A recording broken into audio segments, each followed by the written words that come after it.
Jai Gurudev, and thank you once again for joining us today. We are again discussing about the secrets of the Gaushala. So, as we delve deeper into the spiritual and ecological implications, it strikes me that the ancient wisdom surrounding cows isn't just a passive form of respect, but a blueprint for living in harmony with nature.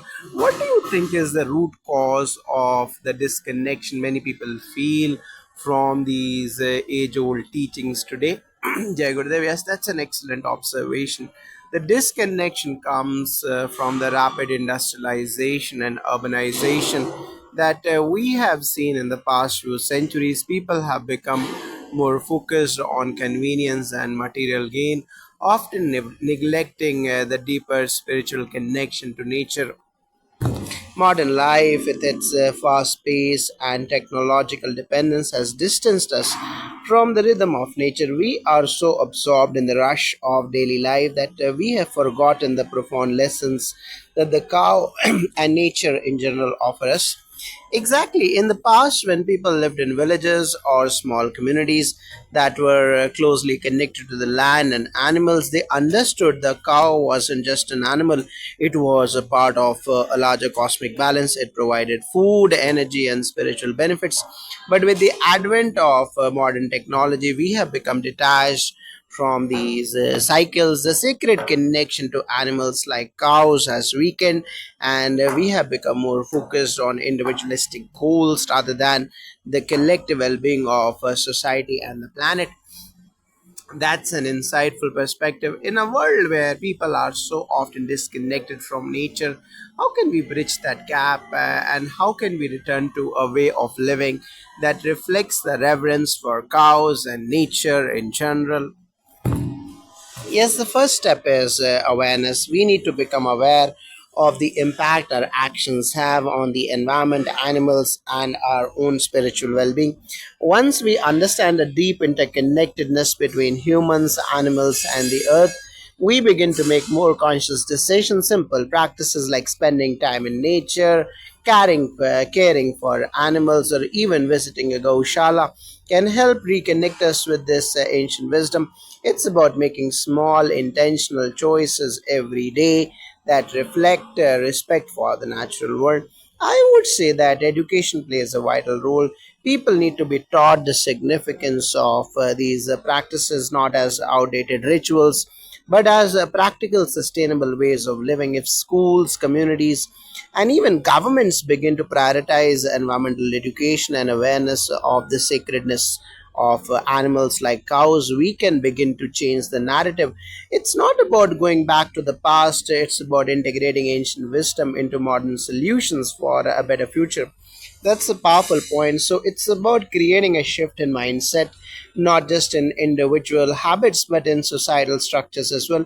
As we talk about the interconnectedness of life, I'm curious, how do you see this playing out in the global context, especially as environmental issues become more pressing?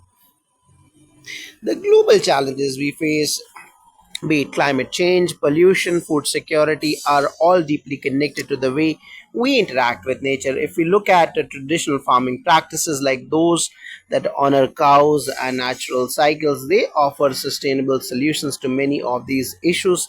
The wisdom of living in harmony with nature is timeless and it's still relevant today. Around the world, there is a growing movement towards organic farming, plant based diets, and eco conscious living. As this awareness spreads, we will begin to see a global shift towards practices that nurture both the planet and our spiritual selves. I believe this change is already happening. While many places still prioritize industrialization, there is a noticeable rise in the number of people choosing organic, sustainable, and ethically produced goods. Movements like plant based eating, zero waste lifestyles, and eco friendly farming are gaining momentum. And the spiritual aspect cannot be ignored. People are increasingly looking for ways to align their inner values with their external actions. The teachings about cows and nature can offer both practical solutions to global crisis and a pathway for spiritual awakening. Now, that's a hopeful perspective. It sounds like we are at the brink of a new awakening, one where ancient wisdom and modern solutions can coexist. and create a better world. What role do you think the younger generation will play in this shift? The younger generation has a unique opportunity to shape the future. They are more connected to global movements and are more open to change. They have the chance to learn from the mistakes of the past and integrate traditional values into modern solutions. The youth today are questioning the status quo, particularly around environmental and ethical issues. Many are looking to create a future that's more sustainable, peaceful, and compassionate. If they can tap into the wisdom of ancient traditions like the reverence for cows, they will be able to create a world that is not only ecologically balanced but also spiritually rich. The younger generation has a deep sense of urgency about the environment. They are aware of the consequences of neglecting nature and they are actively seeking alternatives. What they need is guidance in how to channel their energy into sustainable practices that align with their spiritual wisdom. If we can show them how practices like caring for cows, organic farming, and sustainable living can be both spiritually fulfilling and ecologically sound, I believe they will lead the change and charge in transforming the world. It seems like a holistic approach is the key, blending spirituality, sustainability, and technology for the greater good. In closing, what is one actionable step that individuals can take away to begin honoring the cow and the earth in their own lives? One simple step would be to start by fostering gratitude for the earth and all its creatures, whether it's by reducing waste, supporting ethical and sustainable products, or simply taking a moment to appreciate the life around us. Small actions lead to big changes. And as for cows, if you can visit a Gaushala or support organizations that promote their well being, spend time in their presence, learn from them, and honor them for the role they play in maintaining balance on this planet. I would recommend starting with an open heart. Take time to learn about the sacred role of cows in Vedic tradition and how they contribute to both our spiritual and physical health. If you are interested in farming, consider supporting local farms that practice sustainable methods and honor the animals. Every small step towards sustainability and compassion counts. As we change our relationship with the earth, we begin to change our relationship with ourselves and with each other. Thank you both for such an enriching conversation. It's clear that the cow, as both a symbol and a source of life, holds profound lessons for all of us. And through mindful living, we can reawaken the wisdom of the past to build a brighter, more sustainable future. Jai Gurudev. May we all live in harmony with nature. Jai Gurudev. May peace and prosperity flow through life every day and every being. As we reflect on the profound connection between the cow, sustainability, and spiritual growth, one question that arises is how can we modernize or adapt these traditional practices for urban or modern lifestyles? For those who live in cities and don't have access to farms or gaushalas, what would you recommend as the first step? That's a very relevant question. While not everyone can have a farm or raise cows in the city, the principles of sustainability and reverence for nature can be applied anywhere. For example, urban dwellers can start by supporting ethical, sustainable businesses, whether it's buying organic products, choosing plant based foods, or supporting local farmers. Additionally, growing a small herb garden at home or on a balcony can connect people to the land. It's all about fostering an attitude of gratitude and responsibility toward the environment, even in an urban setting. In cities, people can participate in the larger movement of conscious consumption. The idea is to choose what aligns with values of sustainability, compassion, and respect for all beings. Supporting farms that use organic methods, buying eco friendly products, or using renewable energy are ways we can live in harmony with nature even in the modern world. It's not just about the space you have, it's about the mindset you bring to the way you live your life.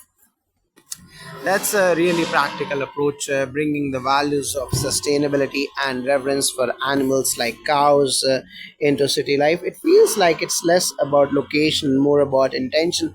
One thing that keeps coming up is the importance of reconnecting to the earth and its rhythms. How can we cultivate a deeper sense of this connection in our daily lives, no matter where we are? It's true, wherever we are, the earth is still our home. One way to reconnect with the rhythms of nature is to take time every day to slow down and be present, whether that's walking barefoot on the earth, spending time in a park, or just sitting in silence to listen to the sounds around you. These small moments can help us feel grounded. When you cultivate mindfulness, you begin to understand that you are not just living in the world but a part of it. The same goes for how we interact with the animals, including cows. Even a small act of kindness or reverence, like thanking the earth for its produce, can start a ripple effect of conscious living. Indeed, the Vedic tradition teaches us to live in harmony with the universe. This means aligning our actions with the nature's cycles, whether it's the cycles of the season, the day and night, or even the cycles of life and death. In cities, this can be practiced by simply acknowledging that we are part of a larger system. Even in a concrete jungle, there are ways to connect, whether it's through planting trees, creating green spaces, or just paying attention to the food we consume and how it is grown.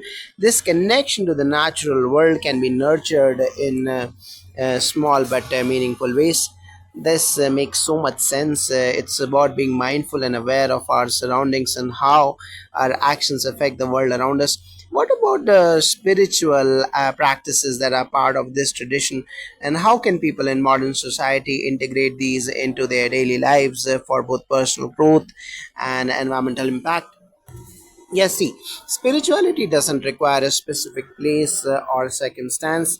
It's an inner practice that can be cultivated anywhere. The key is to bring awareness to everything you do, whether it's offering gratitude before meals, practicing meditation or mindfulness, or simply engaging in acts of kindness. These actions bring us closer to the sacred. By focusing on values like nonviolence, compassion, and respect for life, we align ourselves with the natural world. For example, during a simple meditation, one can visualize the earth as a living being, understanding its interconnectedness with all life forms, including cows and other animals. This practice can be done at home, in the office, or anywhere. It's about cultivating an attitude of reverence and responsibility. In addition to meditation and mindfulness, prayer plays a big role in fostering spiritual growth. In the Vedic tradition, we recognize that all life is sacred and worthy of respect.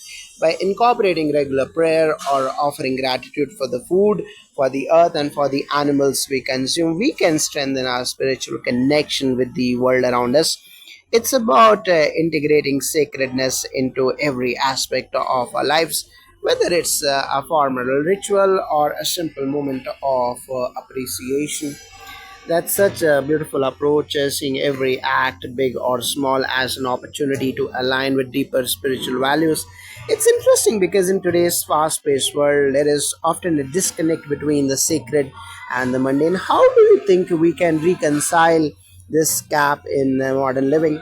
Yes, the gap is an illusion. The sacred and the mundane are one. Everything is an opportunity to connect with the divine, whether it's in the work we do, the relationships we have, or how we interact with nature. The key is mindfulness, being present with whatever we are doing, whether we are cooking, working, or taking care of our families.